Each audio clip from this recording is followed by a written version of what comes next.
राज्यातील 1 लाखाहून अधिक लाडक्या भावांवर बेरोजगारीची टांगती तलवार आहे। राज्य सरकारची लाडका भाऊ ही योजना स्पेशल फेल झाल्याचं चित्र आहे। मुख्यमंत्री युवा कार्य प्रशिक्षण योजनेतील प्रशिक्षणार्थींनी आपल्या विविध मागण्यांसाठी आक्रमक झालेत।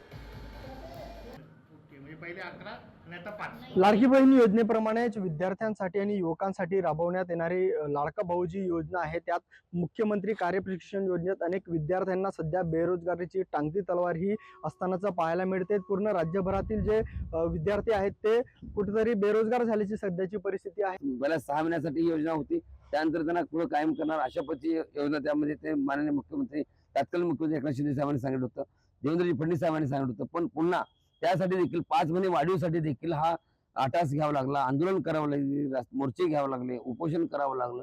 तेव्हा कुठं 5 महिन्याची मुदत वाढ भेटली आणि आता 5 महिने आणि 6 महिने अशी टोटल 11 महिन्याचा कार्यकाळ आता संपतोय आणि मग पुढे या मुलांनी करायचं काय हा जबाब विचारण्यासाठी आम्ही वेगवेगळ्या पद्धतीने आंदोलन करतोय।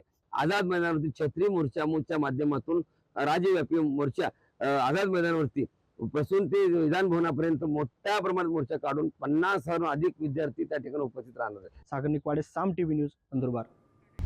आता isakal.com आहे देशातील नंबर 1 ची मराठी न्यूज वेबसाईट। प्रत्येक अपडेटसाठी isakal.com ला नक्की भेट द्या।